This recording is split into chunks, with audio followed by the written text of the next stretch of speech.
¿Qué tal? Soy Ana Cadenas, estudiante de Ingeniería de Sistemas, y en este video les voy a comentar sobre los circuitos de primer y segundo orden, sus diferencias y semejanzas. Primero veremos lo que es un circuito de primer orden.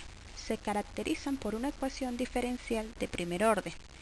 Además de haber dos tipos de circuitos de primer orden, RC y RL, hay dos maneras de excitarlos. La primera es mediante las condiciones iniciales de los elementos de almacenamiento de los circuitos.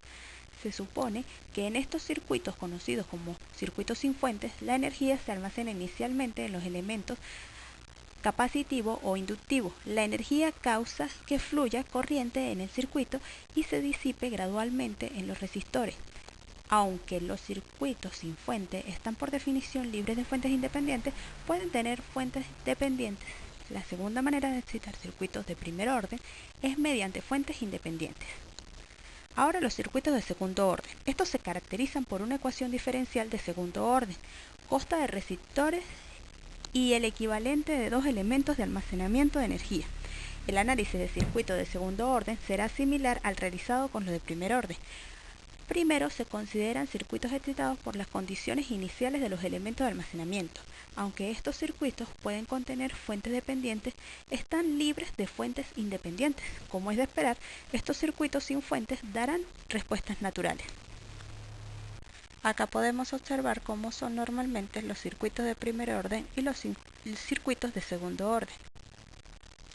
Entre las diferencias de los circuitos de primer orden y segundo orden, podemos ver que los de primer orden tienen la respuesta natural, dependen solo de la naturaleza del circuito, sin fuentes externas. De hecho, el circuito tiene solo una respuesta debido a la energía almacenada inicialmente en el capacitor.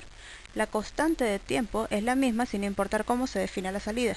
Cuando un circuito contiene un solo capacitor y varios resistores y fuentes dependientes, el equivalente de Thevenin se calcula en las terminales del capacitor para formar un círculo simple RC.